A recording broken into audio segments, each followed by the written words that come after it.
up for this course. To assist with that, you do need to remain consistent and please try to attend all of your class. Otherwise, as I said, you can reschedule or just go and watch those recordings, but it is very important to try and stick to the schedule. Let's go through the course outline very quickly. I'm going to skip Module 1 just for now because I'll go through it in the next slide. Module 2 will be looking at content development and copywriting in week 1. Moving on to email, influencer, and affiliate marketing in week 2.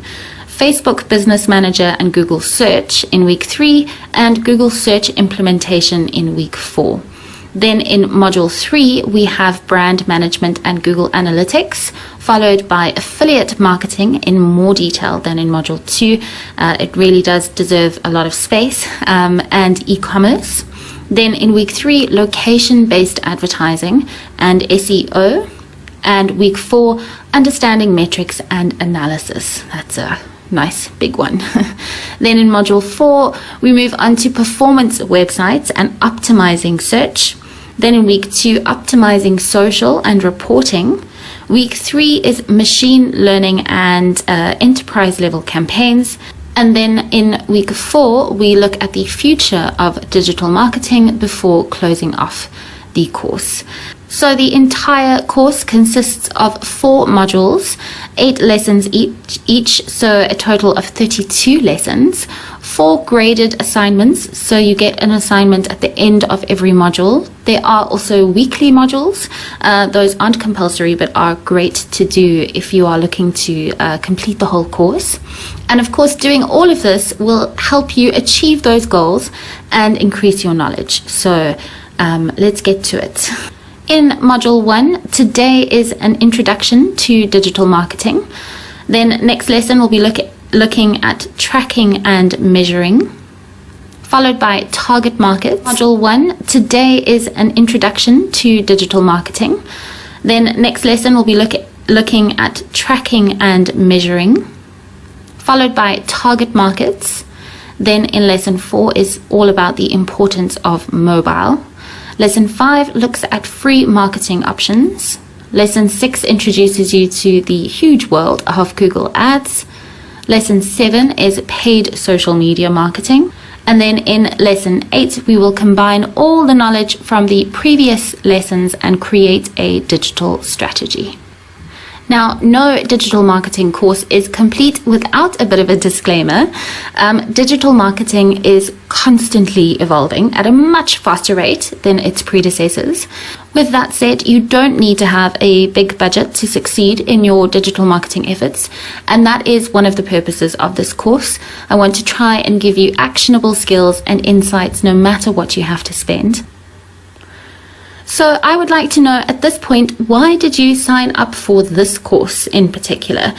Are you looking to get some new skills? So A, if you can pop your answer into Morpheus, that would be fantastic. B, is it a refresher? You're just updating yourself on what's happening in digital. C, are you an entrepreneur trying to start your own business or in the process of starting your own business? Or is it D, none of these? Please pop your answer. I would love to know who I am talking to in this course. It would be great. I want to take you through some key points in digital marketing history, as it actually provides a nice almost what's to come in the course, the different topics that we will be covering. So starting in 1993, the first clickable banner ad went live, and that is now what we call display or programmatic ads, so showing banners on different websites. Then in 1994, Yahoo was founded. It launched in 1995, and the first social media site, GeoCities, was launched in 1994. Then also in the mid-90s, cookie technology appeared, and you'll understand that a bit better in the next few lessons, but that's essentially what is used to track our behavior online. Then in 1997, search engine optimization officially began. It had been around for a few years before, but just didn't have a name yet. And actually, before 1995, we did have obviously search engines, but the way that results used to be shown is alphabetically. So I'm quite glad that's not the case anymore, to be honest. Then in 1999, Salesforce launched as a subscription model. Now, Salesforce is a software as a service business in that it basically creates a dashboard and combines all your data from your marketing efforts and enables you to analyze it and make changes based on that. And launching that kind of service as a subscription model in 1999 completely changed the game for that industry and enabled many more people to use services like that at a much cheaper rate. Then in the year 2000, Google launched AdWords. It's now called Google Ads, and that completely changed the game for, at the time, really just search engine marketing, so appearing on the search results page. Pretty awesome. In 2001, Universal, the movie production company, launched the first mobile marketing campaign.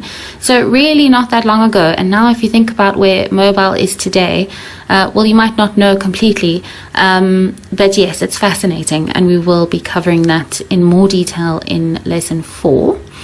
And then in 2005, Google launched Google Analytics and YouTube. So Analytics was actually launched 5 years after AdWords.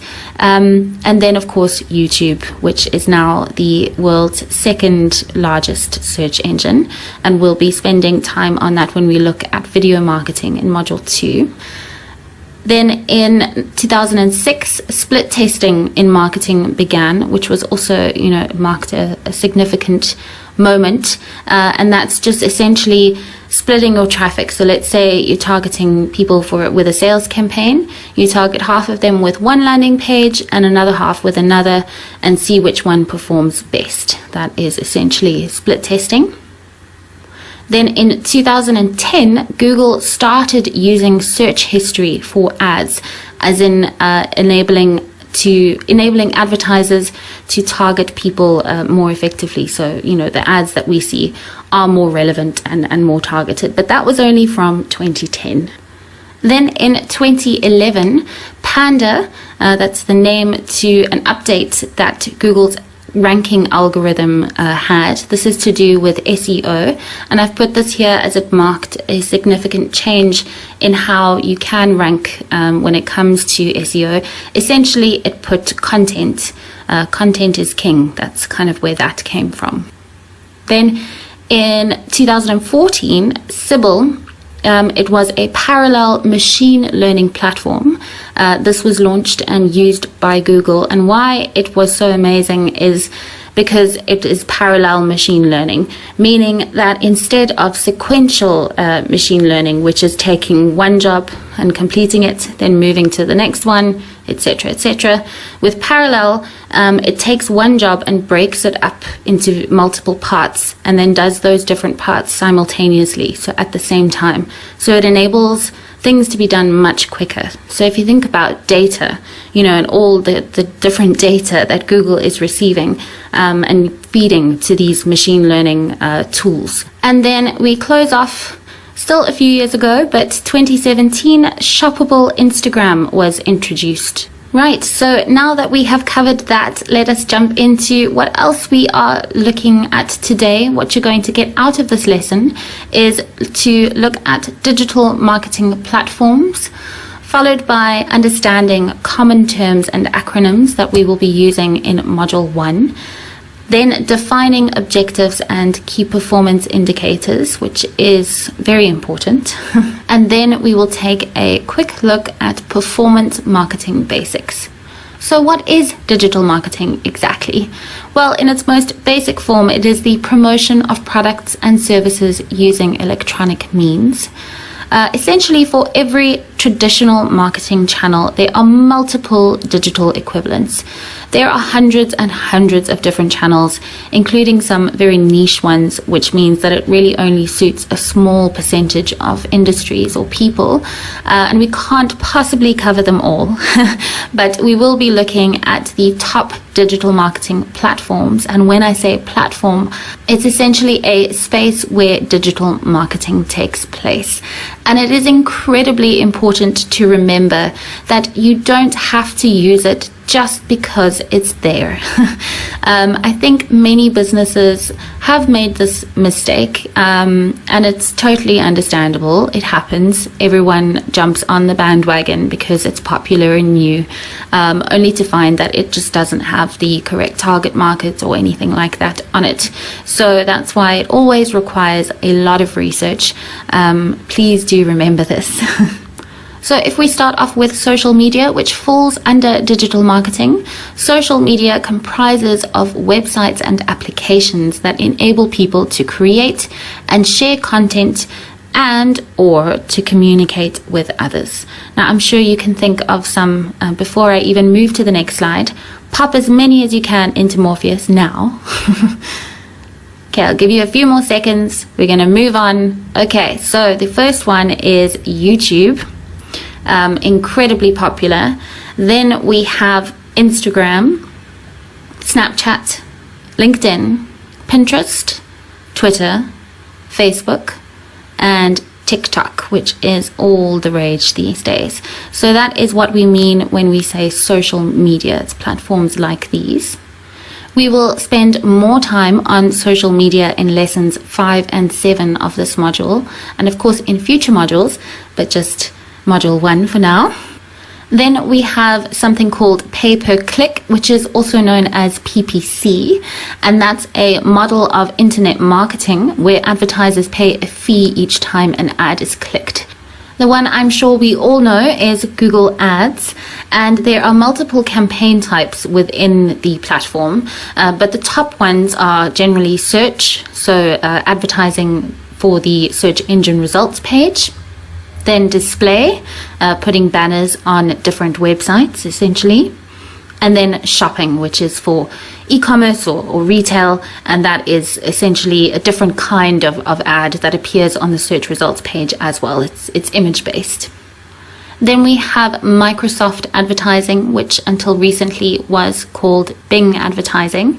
And if you choose to advertise through this platform, then you would be advertising on the Bing search engine as well as Yahoo and AOL. Google actually does not have any rights to advertise on these platforms, so it's a bit of an interesting one. Very good one to consider when you're looking at search advertising.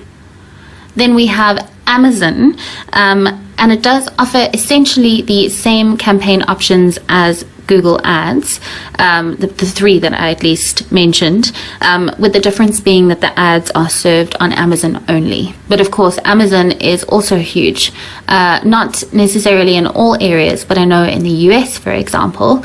Do you guys use Amazon? Let us know. Is it as amazing as everyone says it is? I don't know it at all, to be honest. Then there are many third-party platforms which assist with performance or targeting with their product. These are called or known as software as a service. AdRoll is an example, and it bridges the gap between what some platforms don't allow for various reasons. For example, as a finance company, you can't retarget or remarket to site visitors on search engines, but a company like AdRoll could do that for you. However, Google actually recently made an announcement, as they do, to say that they are removing support for third-party tracking in the next few years, which is going to mean that companies like this, like AdRoll, like software as a service, that whole industry, they're going to need to find another way to track things. So it's going to be an interesting few years. There is more on PPC in lesson 6 of this module, as well as future modules.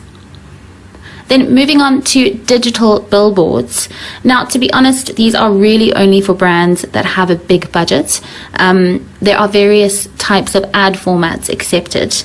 For example, there is static, so not moving, animated, or rich media, which is a combination of various types of media, including static, animated, video, etc.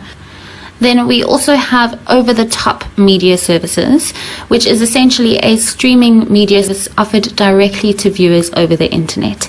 And then what falls within that is video on demand. So this happens through digital media players like Roku or Hulu. Then there are also apps, of course, that you can use, and desktops. So an example that is not here would be Netflix. In this case, though, Netflix doesn't sell ads, so it wouldn't be used as a marketing platform. Video ads are sold on ad-supported channels, and some media players, like Roku, allow publishers to promote their channels on the device home screens. So instead of seeing that Roku logo there, that Roku logo there, you would see an ad. Then there are a few things which fall under organic, and that essentially is getting your customers to come to you naturally over time rather than artificially via paid links.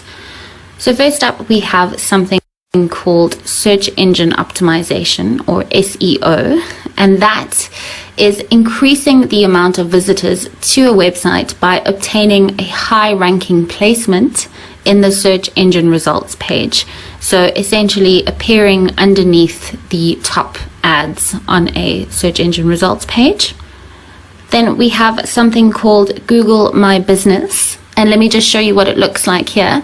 It's called the Knowledge Panel, and it's powered by something called the Knowledge Graph. It's a project by Google, and essentially it's just, instead of just trying to tie together search terms, it's trying to draw out the context of those search terms and then provide better results for the person searching. So we can see here we have an Adidas and a waterfront example. This is what the Google My Business listing looks like. I'm sure you recognize it, or I hope you do. It appears on the right of a page when looking up a brand, or most brands, or different relevant searches.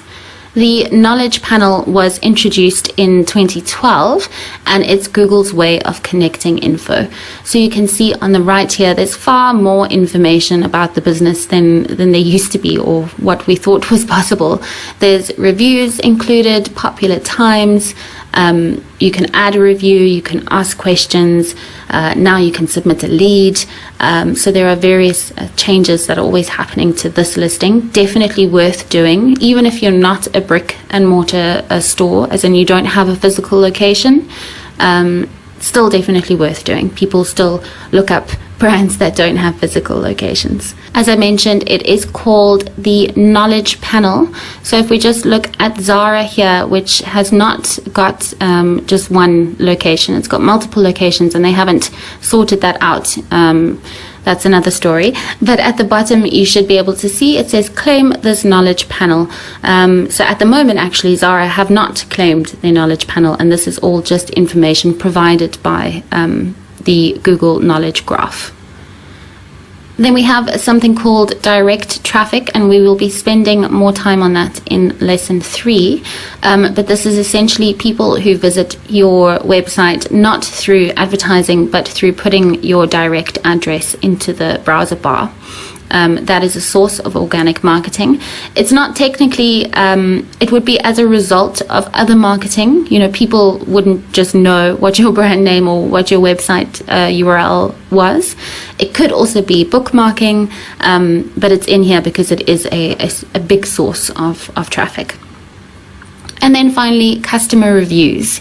Now, I think everyone is always amazed at what they can get if they ask.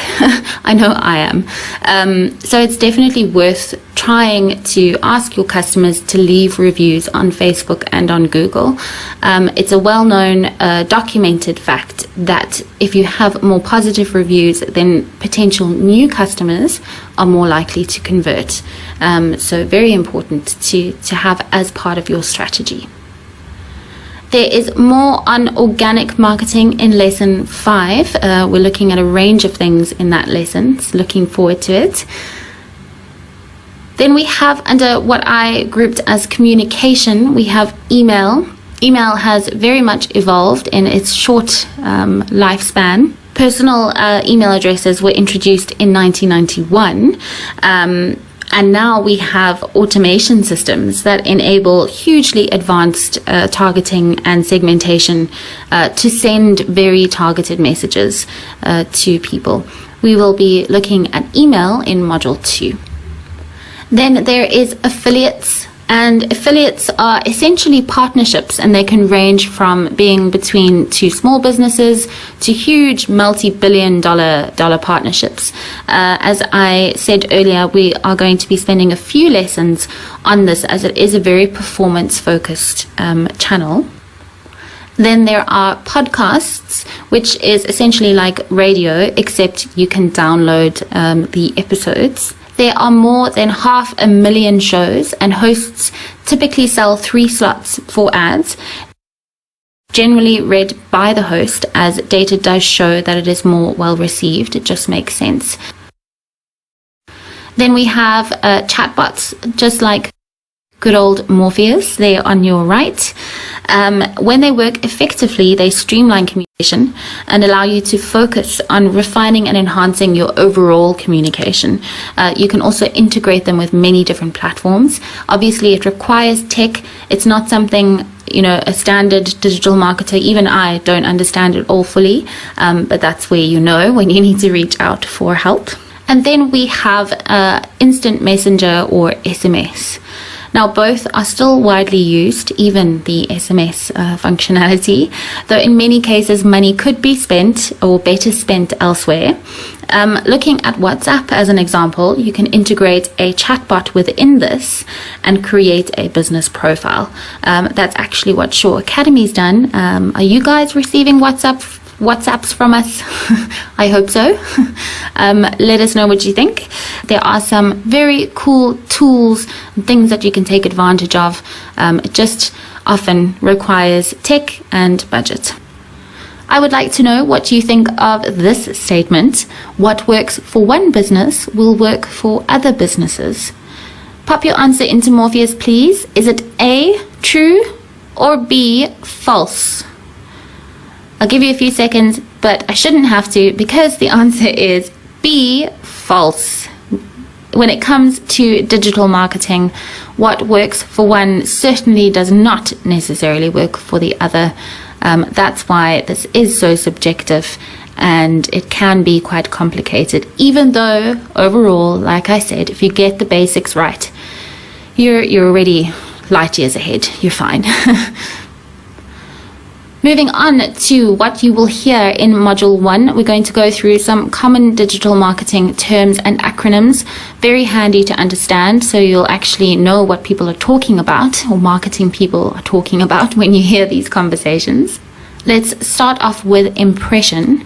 Now, you receive an impression when an ad or any digital media is shown on a person's screen. So it's just appearing on the screen. It doesn't even have to be 100% on the screen. It's just somewhere on the screen. Reach refers to the number of people who may have seen your ad or content. So now we're removing the focus from the ad and putting it on the person who's seeing the ad. Reach and impressions are often confused. You can reach 100 people, yet have 200 impressions. What that means is that one, or on average at least, every person of those 100 people saw your ad twice. So you received 200 impressions, but you only reached 100 people. I hope that makes sense. Please pop it into Morpheus if you are at all confused about reach and impressions. Also remember, at this point, it's a good time to remind you, you can go back and watch the recordings of the lessons that you've attended.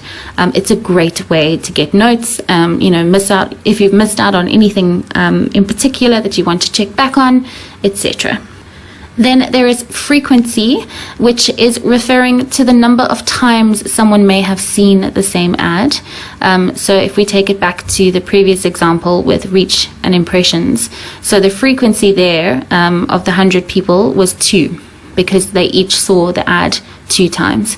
Generally, if it gets above 4, then you're risking or running the risk of ad fatigue, which is when essentially someone completely just doesn't even see your ad anymore, just because they've seen it so much they're just blind to it now. And of course, that's not something you want at all. Then we have device, which is what you are using when performing an action. For example, mobile, desktop, or tablet. Then a conversion. A conversion occurs when a person completes a desired goal, for example, a purchase or submitting a form. We will be talking about conversions a lot, and I'll bring this up again. But yes, so a purchase, submitting a form, subscribing to a newsletter, whatever it is that you want to achieve, you're tracking for those different conversions. Then remarketing, also something we'll be talking about a lot, and this is showing ads to people who have previously visited or interacted with your website or social media. The assumption is that they're more interested in what you have to offer because they've already visited you. And then metrics, another big one. This is a measurable value used to show the effectiveness of marketing efforts. Might sound a bit too vague at the moment. We're going to have to break it down quite a lot. That's really what you'll be seeing over this module. If we move on to segmentation, this is grouping audiences together based on different criteria with the aim to target them with more relevant info or ads. So very quick example, you want to target women with a more feminine ad and men with a more masculine ad. Let's just say that's an example of segmentation. Then lifetime value, which will be coming up towards the end of this module, is the projected revenue that a customer will generate during their lifetime. Then there are different media buying options that I want to take you through. First up, there is CPC, which means cost per click.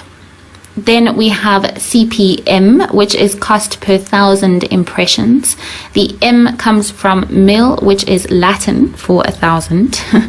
And then we have CPV, which is cost per view, and that is specifically referring to videos and video ads. Then there is also CPA, which is cost per acquisition, CPL, which is cost per lead, and CPE, which is cost per engagement. These are pretty much the metrics that you're going to, or some of the metrics that you would be looking at when working on a campaign. For example, if you have a campaign where the objective is leads, then one of your KPIs, your key performance indicators, we're going to go through that just now, would be CPL, cost per lead, because obviously you need to make sure that that is not too high or too low, there are other metrics that will help you determine that, but CPL would be, of course, one of them, and one of the main ones when you're running a lead campaign. Then there are some umbrella terms for bigger concepts, umbrellas within umbrellas, this whole digital marketing thing. SEO is search engine optimization. We looked at that very briefly earlier. Then there is SEM, which is search engine marketing, and that's referring essentially to PPC, so the Google ads, Microsoft advertising, any kind of search engine advertising. And then we have SMM, which is social media marketing, and that encompasses any marketing on any of those channels that we looked at earlier, plus the hundreds of other channels that are available. So I just want to test your retention a little bit. How can you have a reach of 200 with 300 impressions? Is it A, an ad can be shown to someone more than once, or B, the results come from different channels? please pop your answer into Morpheus. Don't go away to look it up. Think about what we spoke about earlier. And the answer is A. An ad can be shown to someone more than once.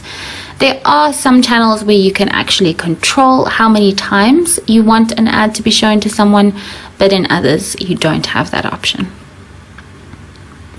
Moving on to objectives and KPIs. Specifically, what are they and why do we need them? Very important.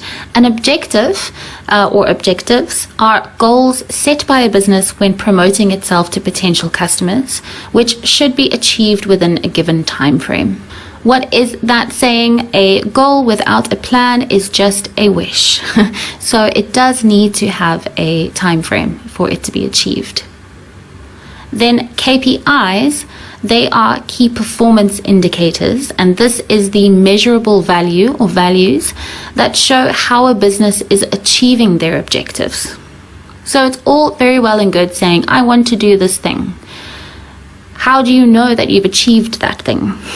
That's what the KPIs are there for, and that's what we will be spending a lot more time on in this module. So let's go through a few examples with some common objectives, starting with branding. Either a new business that's starting, that wants to build up a brand, or scaling an existing brand. Indicators of this objective would be impressions, so the number of times someone viewed an ad, reach, the number of people you've targeted or reached. Traffic is the visits on your site. Engagement is any, that would differ depending on where it is. If it's social, it would be, let's say, likes or comments or shares. If it's newsletters or emails, it would be open rates and link clicks. So it does depend. And then organic results. And that is referring to people actually searching your brand name. Then we have awareness, and I know awareness and branding are very closely linked, but in this case I'm referring to getting your product or promotion seen by more eyes. So let's just say you've already established a brand, but now you're wanting to create awareness for a new product or service. Then the indicators would be very similar. Impressions, frequency, reach, ad recall, and engagement. Now the new one there is ad recall, and that is essentially an indication. I'm referring here specifically to Facebook. That's where we see it. It indicates how likely someone is to recall your ad or to remember your ad. Then there is sales, and of course the objective here, it's the end goal for most businesses, sales and profit. The indicators here would be return on investment or return on ad spend. Your conversion rate, which is essentially the number of people who have made a purchase divided by the number of people who have visited your site. You obviously want to work on increasing that conversion rate. Your keywords, and this is referring to the different keywords that you might be bidding on. There would be various indicators around there, like maybe the cost per click is too high, the conversion rate is different on this keyword versus another, and you will find out more on keywords in lesson 6. Then bounce rate, that is something to do with analytics and the website.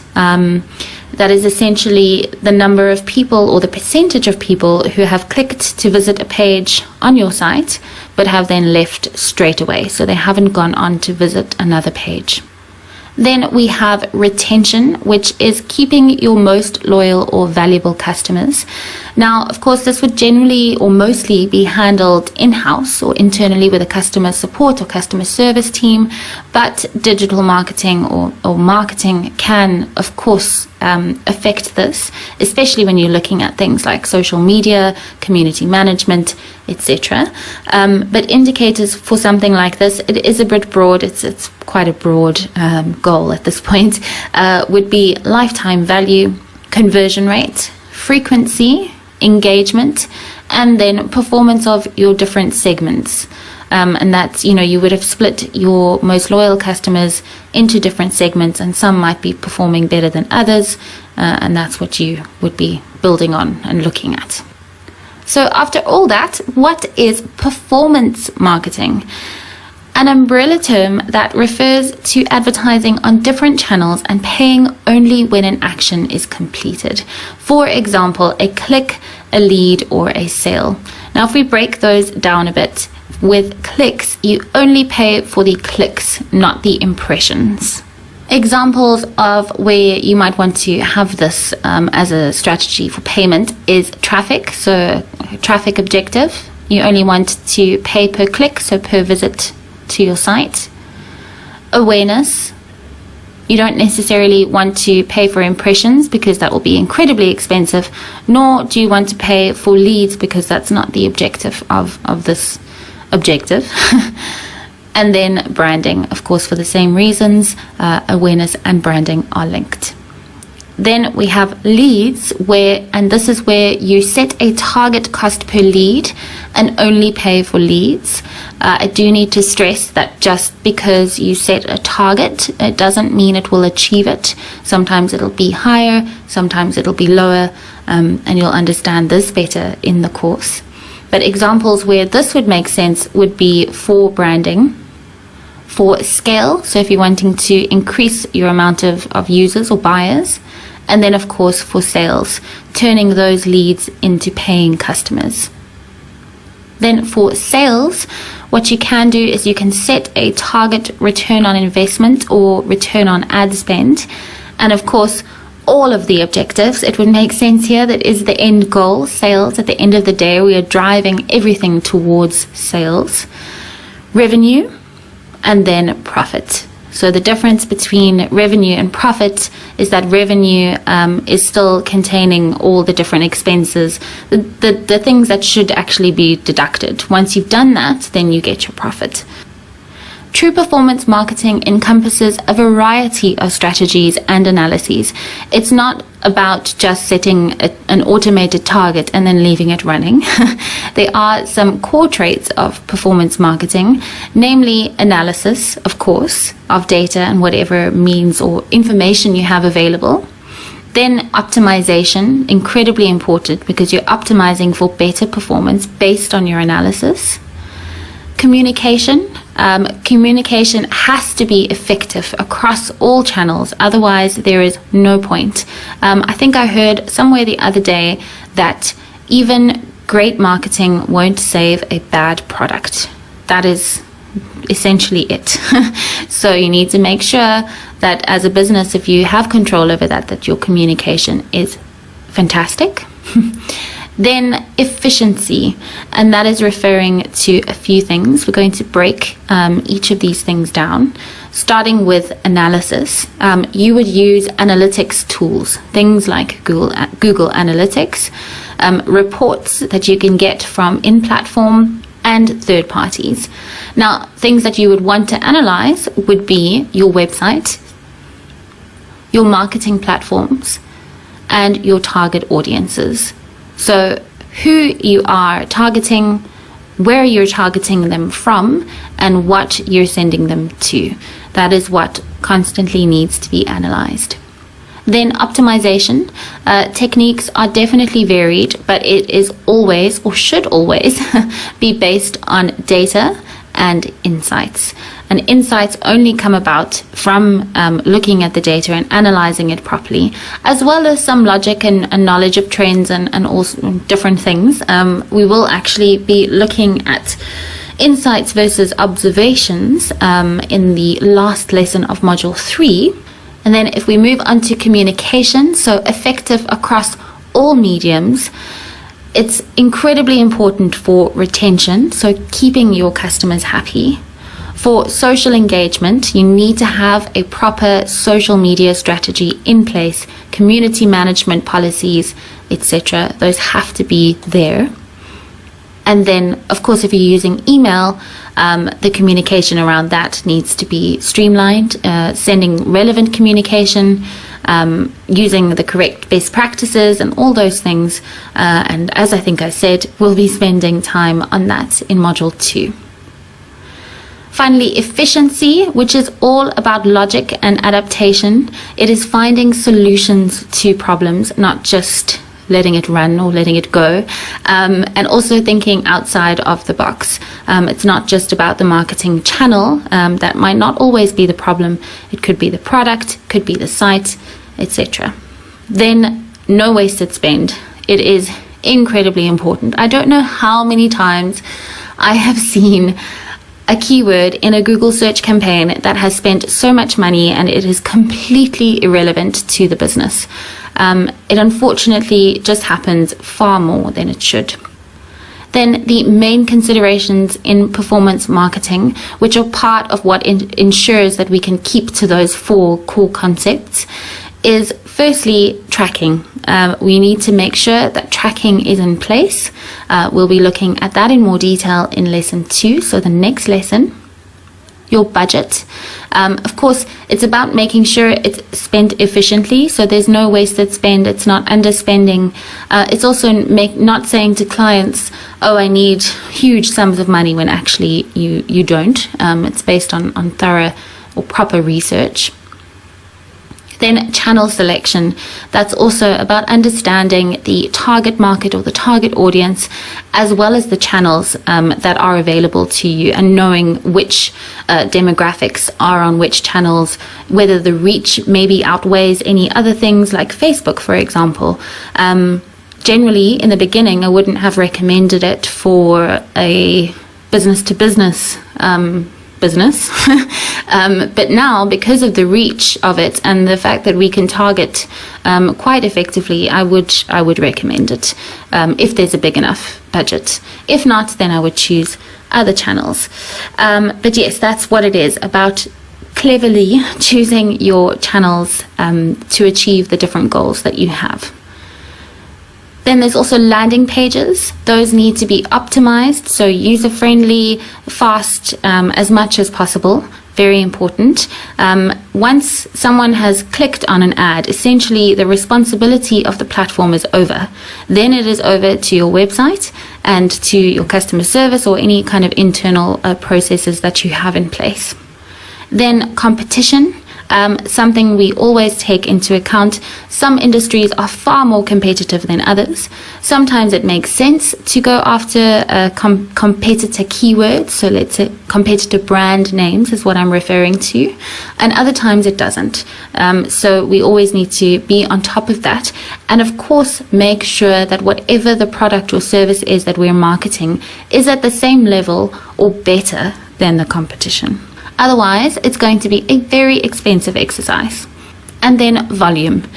When it comes to optimizing a campaign, you need to make sure that you have enough volume to optimize with.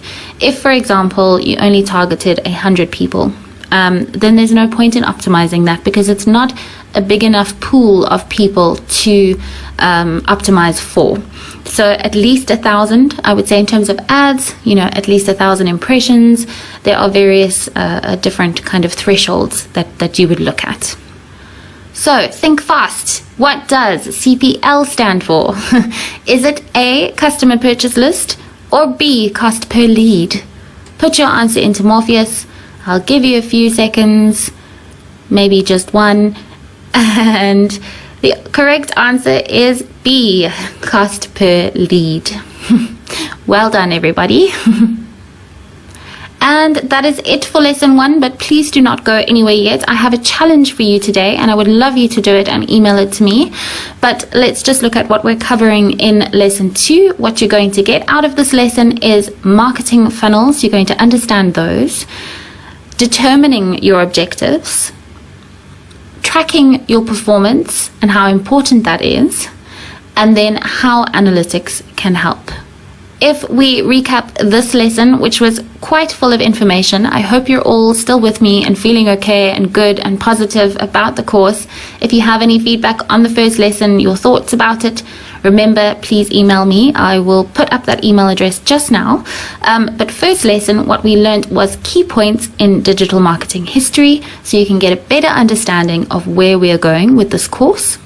Then digital marketing channels, the top ones I have to add, common terms and acronyms for the first module, and then objectives and KPIs, an introduction to that. plus performance marketing basics. Here is my challenge for you today. I would love you to imagine that for a 3-month campaign, you have a total budget of $15,000. Your client's objective for this campaign is to get as many leads as possible. It doesn't matter that what industry this business is in, the KPIs will be the same. So with that in mind, I want you to list what the top KPIs would be for this objective, what you think they would be. I'd like you to choose one channel per social media, PPC, and communication, so-called category in this lesson. It's a total of 3 channels. And then list why you think these channels would work. You don't have to know it for a fact. Please don't be afraid of any wrong answers. Even if you totally don't really get what I'm saying, try it anyway and just send it through. I will give you as much feedback as I can, as in I will reply to as many of you as I can. Sometimes I do get quite delayed though. Well done again. Thank you so much. I will see you soon for lesson 2. It's going to be jam-packed. I'm excited. I hope you're excited. See you soon, guys. Bye.